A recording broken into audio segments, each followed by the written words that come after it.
ولهم أعين لا يبصرون بها ولهم آذان لا يسمعون بها أولئك كالأنعام بل هم أضل أولئك هم الغافلون আমার আল্লাহ পাক ডাক দিয়া বলেন একদল বান্দা থাকবে যারা নিজেরা নিজেদেরকে অনেক বড় দামি মনে করবে।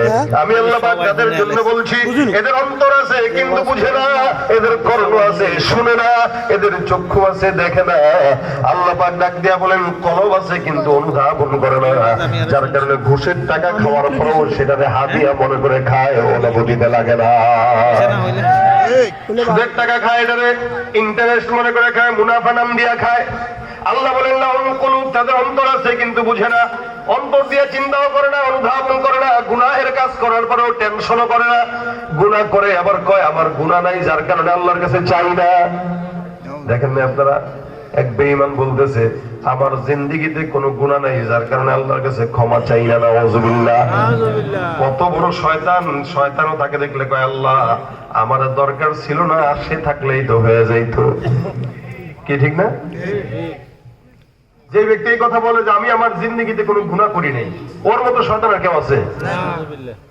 এই জন্য আল্লাহ বলেন লাহুম কুলুবুল লা ইয়াফকাহুনা বিহা, অন্তর আছে বুঝে না, অন্তর আছে চিন্তা করে না। ওয়ালাহুম আ'য়ুনুল লা ইউবসিরুনা বিহা, চক্ষু আছে কিন্তু ওটা দিয়া দেখে না। দেখে কোনটা? দেখে যেটা হারাম ওইটা দেখে। মার্কেটে গেছে নারীর দিকে ঠিক মতোই নজর দেয়, বাহিরে গেছে হারামের দিকে নজর দেয়, কিন্তু কোরআনের দিকে নজর নাই। আল্লাহ বলেন ওয়ালাহুম আ'য়ুনুল লা ইউবসিরুনা বিহা, তাদের চক্ষু আছে লেকিন ভালো জিনিস দেখে না, হারাম জিনিস দেখে, খারাপ জিনিস দেখে, বাজে জিনিস দেখে। ওয়ালাহুম আযানুন লা ইয়াসমাউনা বিহা, এদের কান আছে কিন্তু আল্লাহর কোরআন এরা কান দিয়ে শ্রবণ করে না। এরা গান শুনবে, এরা ডিস্কো গান শুনবে, পালা গান শুনবে, যাত্রা গান শুনবে। আল্লাহর কোরআনের বাণী যখন আওয়াজ আসবে, ওয়াজ মাহফিল যখন হবে, কোরআন তেলাওয়াতের আওয়াজ আসবে, তখন এরা তাদের কানটাকে কোরআন তেলাওয়াতের দিকে নজর দিবে না। আমার আল্লাহ ডাক দিয়া বলেন এরা কারা জানো? এরাও মানুষ তোমাদের মতো, কিন্তু আমি আল্লাহ পাক রব্বুল আলামিন বললাম উলাইকা কাল আনআম। আমার আল্লাহ পাক ডাক দিয়া বলেন এগুলো সব গরু ছাগলের মতো, হায়াওয়ানের মতো, জানোয়ারের মতো, চতুষ্পদ জন্তুর মতো, বরং না না তার চাইতেও খারাপ। একটা মানুষ দাবি হওয়ার পর আল্লাহ পাক তাকে সারা দুনিয়ার মধ্যে শ্রেষ্ঠত্ব দিলেন। এই জন্য আল্লাহ পাক বলেন ওয়ালাকাদ কাররামনা বানি আদম, জমিনের মধ্যে সবচেয়ে শ্রেষ্ঠত্ব আমি বনি আদমকে বানাইলাম। কিন্তু ওই বনি আদমকে আল্লাহ পাক রব্বুল আলামিন বলে এগুলো সব হলো গরু ছাগলের মতো, বরং তার চাইতেও খারাপ। যে বনি আদমকে আল্লাহ শ্রেষ্ঠত্ব দান করলেন, ওই বনি আদমকে আবার কুকুরের চাইতেও খারাপ কেন বললেন জানো? কারণ ওই যে তার মধ্যে কোরআনের জ্ঞান না থাকার কারণে, তার মধ্যে সুন্নাহর জ্ঞান না থাকার কারণে, আল্লাহর কোরআন না মানার কারণে, যদিও মানুষের মতো দেখা যায় কিন্তু এগুলো সব হায়াওয়ান শুয়োরের মতো, ঠিক কিনা? চেহারাটা দেখতে ভালো, পোশাকটাও চমৎকার, অন্তরে তার কালি ভরা, কাজটা বড় কদাকার। চেহারাটা দেখতে ভালো, পোশাকটাও চমৎকার, অন্তরে তার কালি ভরা, কাজটা বড় কদাকার। এই মানুষের ভিড়ে আজ আসল মানুষ নাই রে নাই, মানুষ দেখতে চলো এবার জাদুঘরে যাই সবাই, ঠিক কিনা? রাস্তাঘাটে যায় না চলা এই মানুষের ভিড়ে, ওই ভিড়ের মাঝেও আবার কেহ অন্যের পকেট মারে। কথা কয় না, আছে না নাই? দাঁড়ায় থাকেন না ভাই, বসেন, দেখবেন মোবাইলটা চলে নিয়ে গেছে। চোর কিন্তু মাহফিলেও আছে, মাহফিলেও আছে, মসজিদেও আছে, সব জায়গায় আছে। চোরের বেশে এখানে ঢুকবে না, ঢুকবে আপনার মতো টুপি মাথায় দিয়া, যাওয়ার পথে চুরি করে নিয়ে যাবে। আসলে দেখা যায় চোরকে মানুষের মতো, কিন্তু আসলে মানুষটাও মানুষ। বলেন মানুষটাও মানুষ। রাস্তাঘাটে যায় না চলা এই মানুষের ভিড়ে, ওই ভিড়ের মাঝেও আবার কেউ অন্যের পকেট মারে।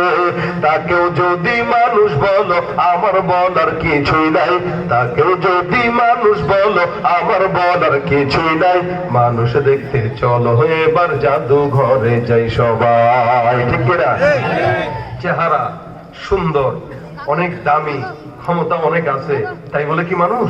আল্লাহ কয় মানুষ হ, আগে কোরআন পড়, কোরআন পড়ার মাধ্যমে তারপরে মানুষ হ। কি বলেন ঠিক না? তার মানে কোরআন যার মধ্যে নাই সে মানুষ না মানুষ? কথা কয় না, বুঝেন?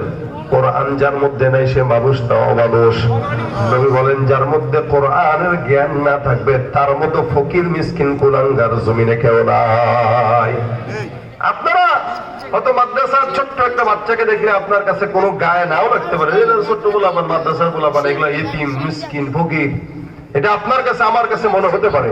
কিন্তু আল্লাহ পাক রব্বুল আলামিনের হাবিব এই তালিবুল ইলমদেরকে কতটুকু সম্মান দিয়েছেন। রাসূল করিম সাল্লাল্লাহু আলাইহি ওয়াসাল্লাম বলেন কোন তালিবুল ইলম যদি রাস্তা দিয়ে হেঁটে যায়, বাহির থেকে কোন প্রধানমন্ত্রী বাংলাদেশে যদি আসে লাল গালিচা বিছায়, আল্লাহ পাক রব্বুল আলামিনের হাবিব বলেন কোন তালিবুল ইলম যদি রাস্তা দিয়ে হাঁটে, আমার নবী বলেন ইন্নাল মালাইকাতা লাতাদউ আজনিহাতাহা রিদান লিতালিবিল ইলম। কোন তালিবুল ইলম যদি রাস্তা দিয়ে হেঁটে যায়, আমার আল্লাহ পাক তার রহমতের নূরের ফেরেশতাদের পাখনা হাফেজে কোরআনের পায়ের নিচে বিছায়। এত সম্মান আল্লাহ পাক একটা হাফেজে কোরআনকে দিয়েছেন। এই জন্য রাসূলুল্লাহ হাদিসে বলেন হয়তো তুমি আলেম হও, নয়তো মুআল্লিম হও, নয়তো মুহিব্বিন হও, নয়তো মুস্তামিন হও, খবরদার আলেম হইবা, আলেম বানাইবা। অন্য হাদিসে রাসূল বলেন খায়রুকুম মান তাআল্লামাল কুরআন ওয়া আল্লামা। তোমাদের মধ্যে ওই ব্যক্তিটাই সবচাইতে বেশি উত্তম যে ব্যক্তিটা আল্লাহর কোরআন পড়ে আবার অন্যকে পড়ায়। এই জমিনের মধ্যে ইঞ্জিনিয়ারকে আল্লাহর নবী উত্তম বলেন নাই, ডাক্তারকে উত্তম বলেন নাই, আমার পয়গম্বর অনেক বড় বড় রাজনীতিবিদদেরকে উত্তম বলেন নাই, কিন্তু আল্লাহ রাসূল সাল্লাল্লাহু আলাইহি ওয়াসাল্লাম বলেন যে ৫,০০০ টাকার বেতনের শিক্ষকটা মসজিদের সকালবেলা মক্তবে পড়ায়, আল্লাহর নবী বলেন সারা জমিনের মধ্যে ওই ৫,০০০ টাকার শিক্ষকটার দাম আল্লাহর দরবারে বেশি। সুবহানাল্লাহ।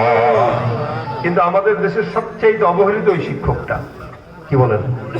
একটা মক্তবের শিক্ষক সবচেয়ে অবহেলিত। মক্তব পড়ায় আবার বড় বড় কথা কয়, কিন্তু জানেও না এর দাম কত বেশি। কারণ আল্লাহ পাকের কোরআনের মূল বুনিয়াদ এই বেটাই শিখায়। এ না শিখাইলে আপনি আমি এই পর্যন্ত শিখতে পারতাম না। কিন্তু সমাজ তাকে অমূল্যায়ন করে, অবমূল্যায়ন করে। ভাইরা আমার, কোরআনের জ্ঞান তো দামি। আরেক হাদিসে আসছে রাত্রিবেলা সারা রাত জেগে কেউ কেউ ইবাদত করে।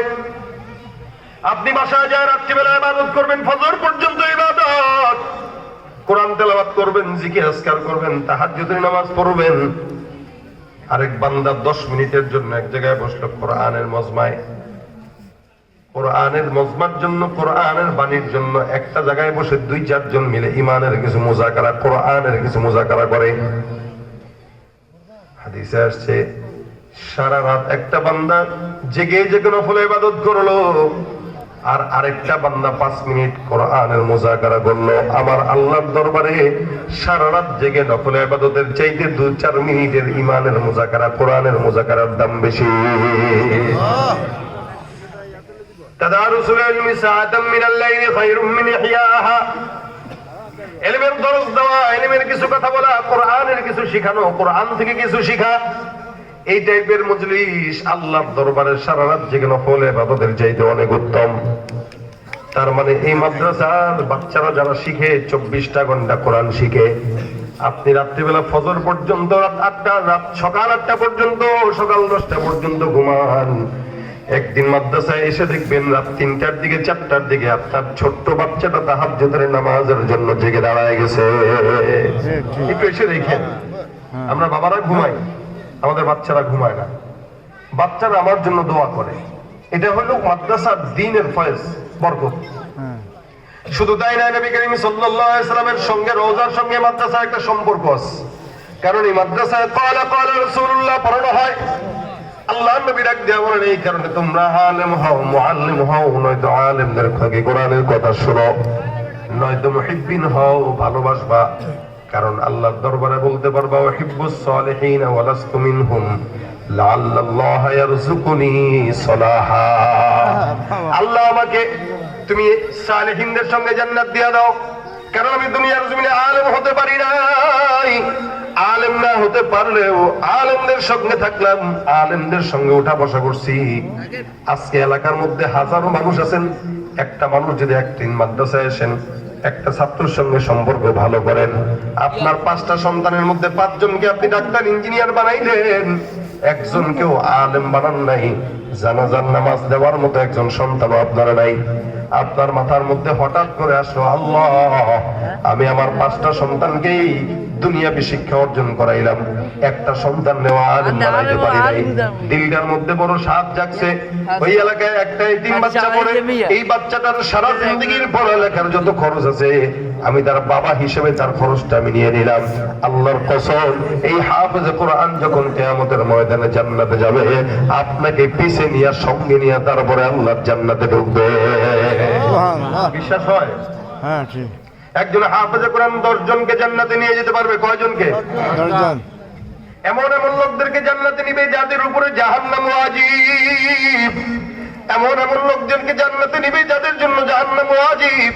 এই বান্দাকে আল্লাহ পাক ডাক দিয়া বলবেন, নবী বলেন ইকরা ওয়ারতাকি, আল্লাহ পাক ডাক দিয়া বলবেন, হে হাফেজ কোরআন, আমি আল্লাহ পাক আদেশ করলাম তুমি পড়ো, একটা আয়াত করে পড়বা আর জান্নাতের প্রাসাদের একটা তালা করে উপরে উঠবা। সুবহানাল্লাহ।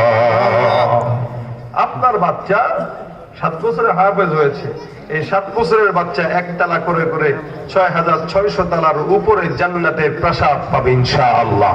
ইনশাআল্লাহ। বাহ বাহ। এটা আপনার হাফেজে কোরআন বাচ্চার সুফল। এখন এই হাফেজে কোরআনকে আল্লাহ পাক ডাক দিয়া বলবে, হাফেজ